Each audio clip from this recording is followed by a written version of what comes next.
Yo, I'm back.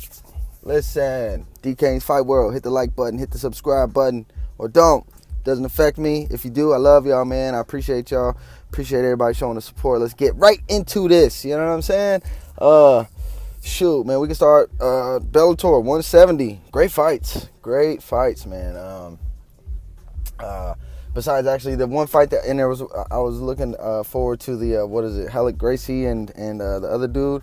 That was a little bit of a boring, slow fight. I can't lie. But Paul Daly and Brennan Ward, that was a banger. I knew it was gonna end the way it ended. I mean, I didn't know it was gonna end that way, but I knew that somebody was gonna go down and somebody was gonna get knocked out.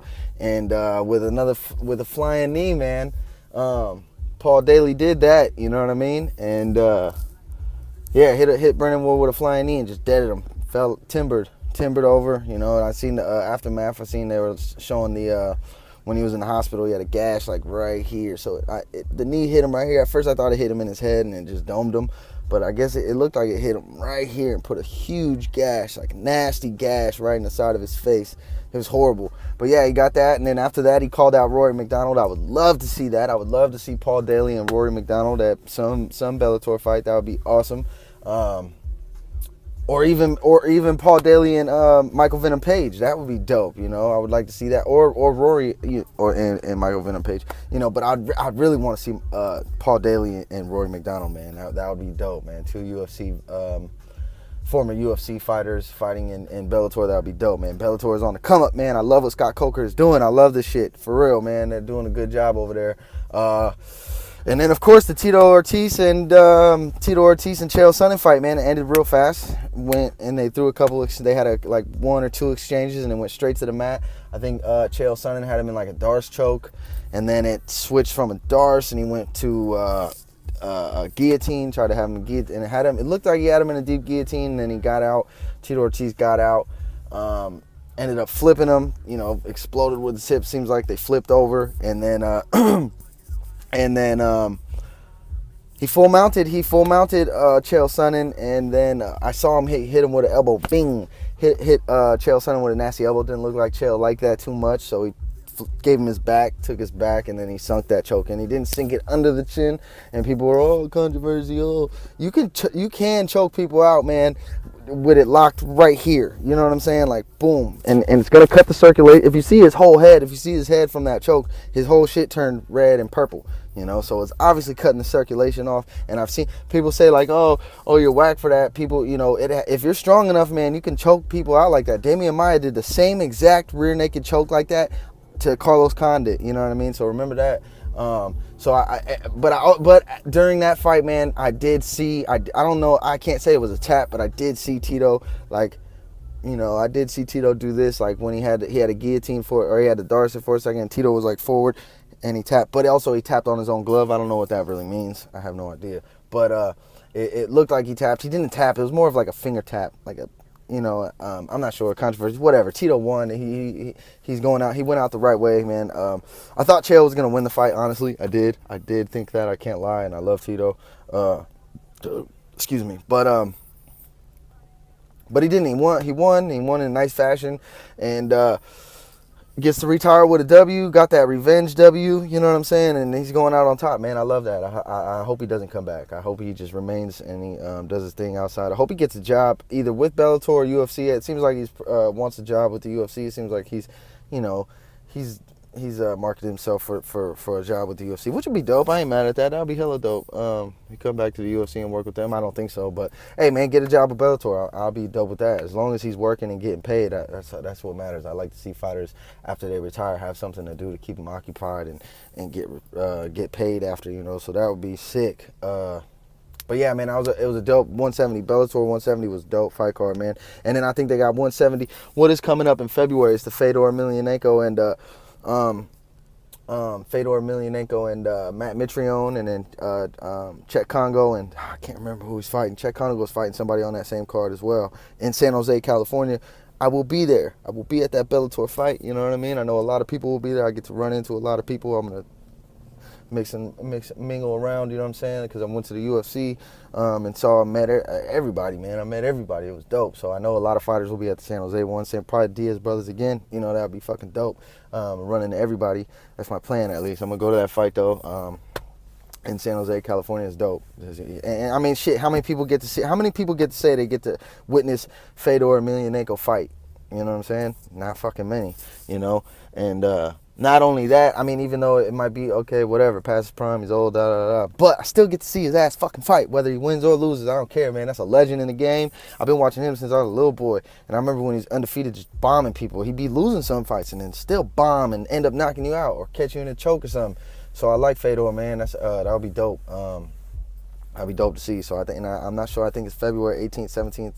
Not exactly. Don't quote me on that. I'm not sure, but I know I got tickets and I'm ready to go to that Bellator 171, I believe. Maybe it's 172. I'm not sure. Don't even know. But I will be there. What else is going on out here, man? The TUF25 started today. Team Dillashaw, Team Cody Garbrandt started today, or it didn't start today, but it started filming today. So that's dope. I'm excited for that because that's a good hype for their fight. You know, that'll be coming along after the season. So that'll be super dope to see. You know, them two getting in the season. Gonna hype it up. A lot of drama, probably a lot of shit talking on both sides. It's gonna be sick. You know what I mean? What else is out here? What else? A lot of stuff, man. I seen Khabib and Tony Ferguson are exchanging some words. You know what I'm saying? Talking a lot of shit to each other. That's an exciting fight. I'm hoping that because that's March 4th, and that's UFC 209. It'll be dope, man. I'm excited watching them talk shit, you know, because this is really a title contending fight. You know what I'm saying? Like, it could be a title fight. It is a title fight. It's an interim title fight, but I mean, that doesn't mean nothing. It just means an automatic belt shot. It's not really a real title, but it could be an actual real title fight, is what I'm saying. Like, it has the contention to be a real title fight between them two. Those are top two lightweight contenders, and I could easily see that being for a real belt, you know. So I'm excited to see that. They've been talking trash to each other for a minute now. They're still talking about the Floyd and Conor thing. I don't really know what's going on. Still the same talk, you know. I heard John Anik, he's a commentator for the UFC as well. I heard him saying, like, Floyd needs this more than the Conor and UFC needs this, and I disagree with that.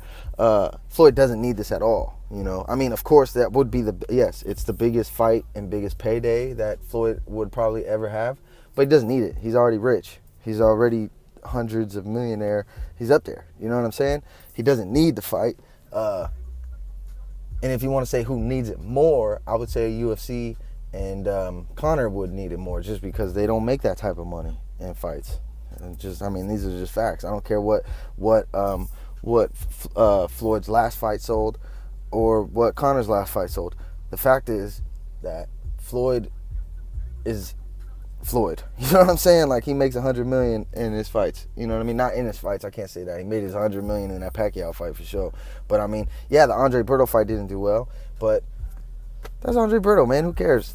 I'm just saying, Floyd has got like $400 million. He doesn't need this fight. If he doesn't, it'd be the dopest fight for him. But if he says no, I mean, no one loses.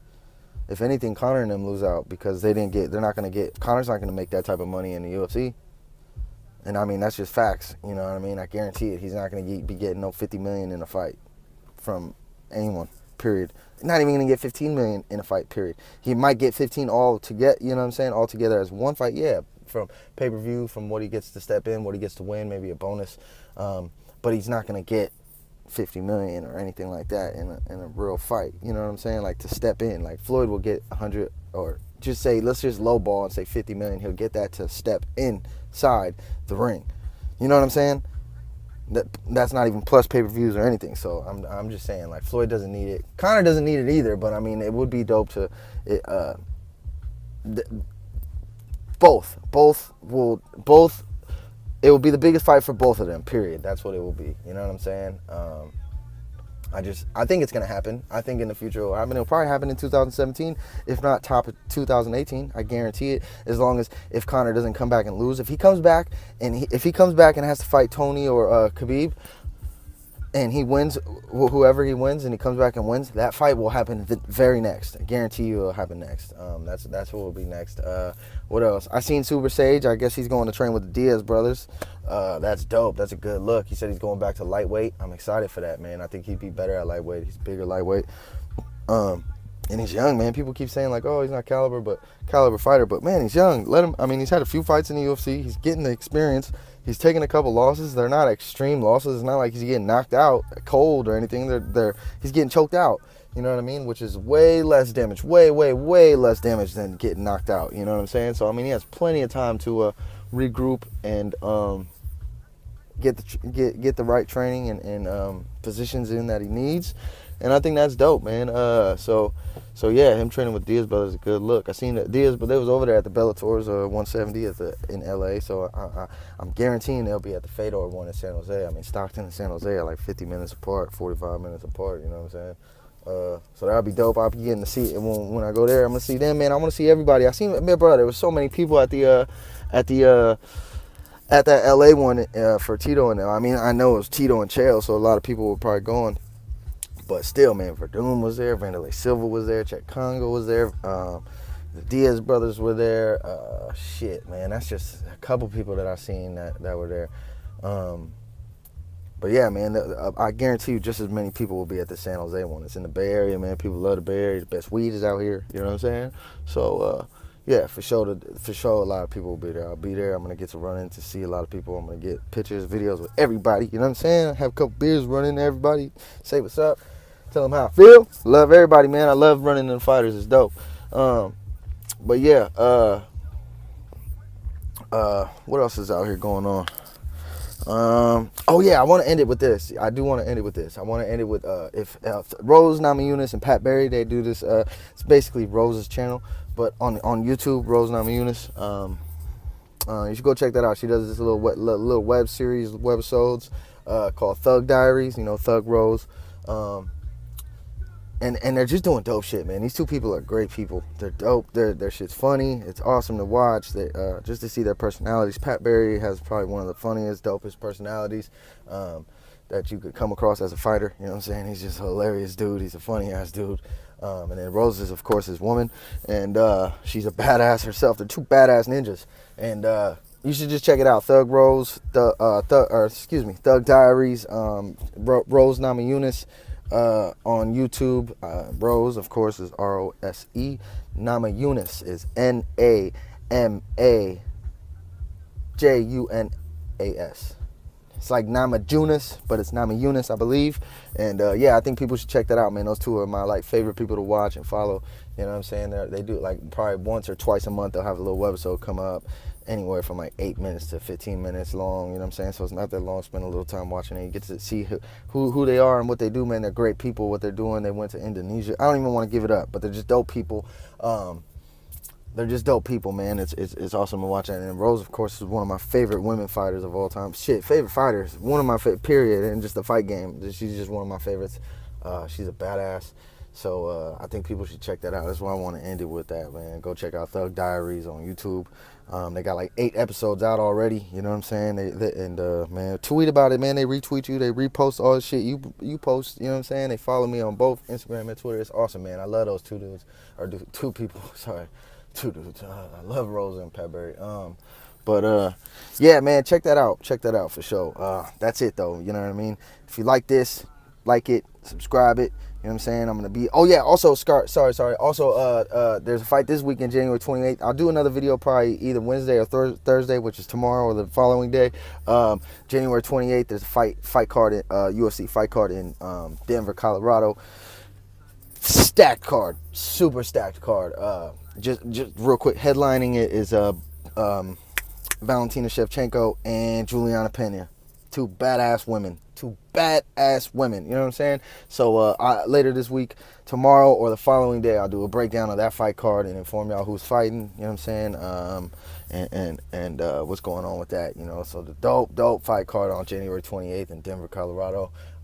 Yeah, man. You like this? Hit the like button. You subscribe it. do all that good stuff. D Kane's Fight World. Hey, what am I? D Kane _ the God, Instagram and Twitter. Follow me, man. I'm always updating, posting things, news, everything that's going on in the fight game. Even boxing too, man. I love what boxing is doing in 2017. They got some dope shit. I'll be making some videos on boxing, what's going on in the boxing world as well, because I just love combat sports. It's all around fight game. I love it. So yeah, D Kane's Fight World, man. I'm out. Peace.